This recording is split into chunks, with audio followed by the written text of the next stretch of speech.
So, my fiancé, Alex, 35M, and I, 28F, have an 11-month-old daughter, Cassie, together.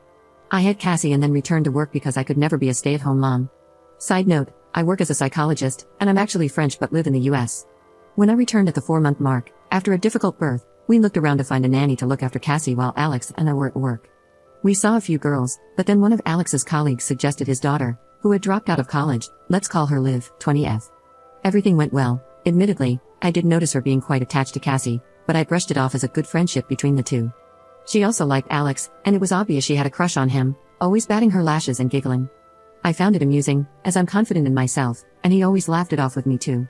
But then on Thursday night, he asked me to do something on his phone while he bathed Cassie, and I saw some pictures flash up from Liv. When I looked at them, they were obviously inappropriate images. She was wearing skimpy clothing and in provocative poses. I looked back at the history, and she had been sending these for a while. As far as I can see, Alex has never responded, but obviously, text can be deleted. When I asked him, he got defensive and told me to stop using my psychiatrist tricks on him. I was not happy with his non-answers, and it ended up in a shouting match, waking Cassie. So I got him a bag and threw him out, telling him he's not welcome back until I have answers. I'm considering taking Cassie back home to see my family in France for a little bit. His mother and friends have been blowing up my phone, saying I'm being too harsh and that they were harmless texts. Nevertheless, I feel disrespected, and that doesn't fly with me. Update 1. I'd like to start this off addressing the comments stating I'm kidnapping my daughter. I'm taking her with me to visit my family back home in France for a few weeks. Alex has already given his consent on the matter and it is a non-issue. There was also confusion about my job. I work in the psychology field, and I was just using this post as a sounding board, really. The responses from his friends and mother made me question myself.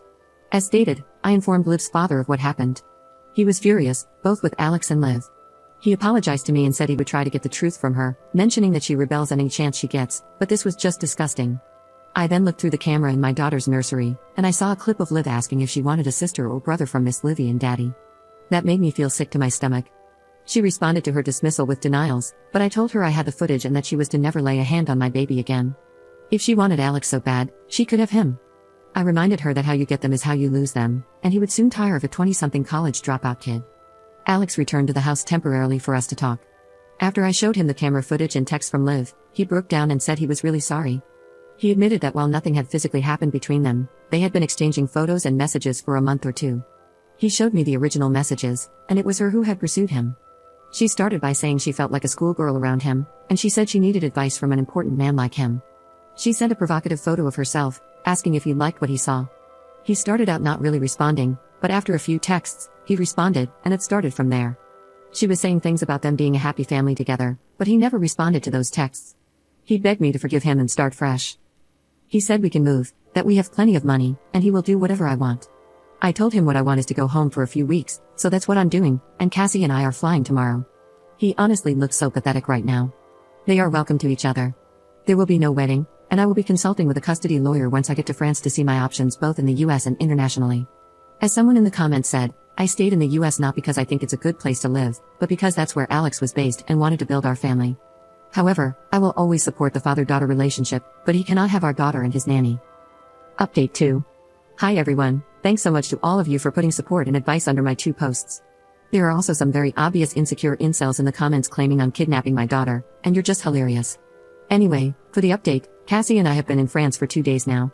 It's been so wonderful to be back with my family after missing them for so long. They've been doting on Cassie, especially my mother and father, who, even though are divorced, remain very amicable for the sake of my sisters and me. My mom had a big room set up with toys and blankets for Cassie, and I've also been loving the wine and cheese. It's been very good to let loose after all the stress, honestly, and I've gotten to ride my family's horse and show him to Cassie finally. I'm meeting a lawyer today, and my ex has been calling. I let him talk to Cassie whenever he wants, but I'm refusing to engage while I'm on my break. Liv contacted me out of anger and spite when Alex cut all contact with her to show that they had a one-night stand a few weeks before I found out. Update 3. Hi everyone again. A lot of you still comment on my old posts asking for an update, so I thought I'd let you guys know what's happened in the past few months.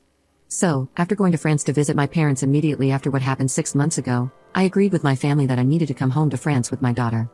My family said they would provide any help I needed with moving and lawyers, and my father said a prayer we never had a wedding, as there was no divorce to go through. When I returned to the US, I informed my ex-fiancé that there would be no compromise or discussion on my next steps. Cassie and I were returning to France so I would have my support system closer, and I wouldn't feel so isolated. I told him I'd never try to stop his relationship with Cassie and that he would be welcome to visit her in France, depending on where he decided to live, and that I would happily bring her back to the States for visits periodically. However, I wouldn't compromise with Liv. If I found out she had been near my daughter, I would stop all contact between him and Cassie.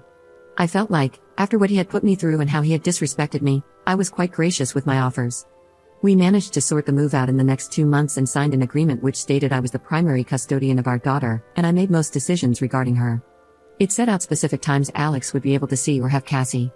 He basically agreed to all of this because he thought once I had left the US, I would become more sympathetic and let him back in once we were in France. I didn't bother to correct him, frankly, because it benefited me. I found a really nice apartment a street over from my parents, so I moved in there once my parents and sister had helped me get it decorated before I came to France. We've been here for just over 4 months now, and Cassie is settling in great. She goes to a daycare with my friend's son and has made great connections here with other kids. I'd forgotten how much more social the experience of having kids was in Europe compared to the US. Once I was added to the parents group chat, the other mothers immediately suggested welcome drinks to get to know me better, and I've made some amazing friends with other moms and dads. I didn't have any of this in the US. It's really helped Cassie's language skills as her French is developing much better than when it was just me speaking it to her. I've put her in baby ballet like my parents did with me, and she's loving it. We've got a rescue cat called Walter, and Cassie adores him. He sleeps at the end of her bed and looks after her all the time. Alex has been over twice since, even though I had given him plenty more chances to see Cassie. However, he didn't take me up on them. For context, there is no issue with money or his passport to excuse why he won't fly. We spent Christmas with my parents, my sister, and her partner, and it was just a lovely celebration after the crap that happened.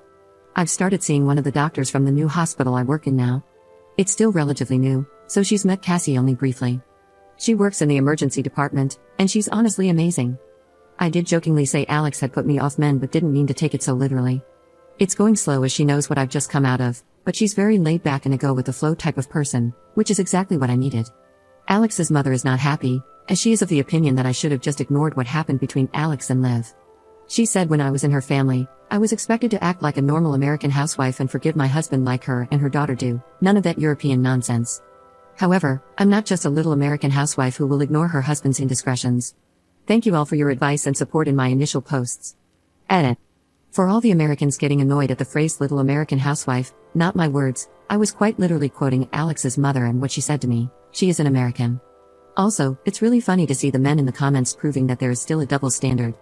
I don't know why, as the mother, I am expected to stay in a country that doesn't speak my first language, where I don't have any family, few friends, no support, and have to deal with Alex's family all for his sake so he doesn't have to make an extra effort to see his daughter when he was the one who decided to break the family in the first place.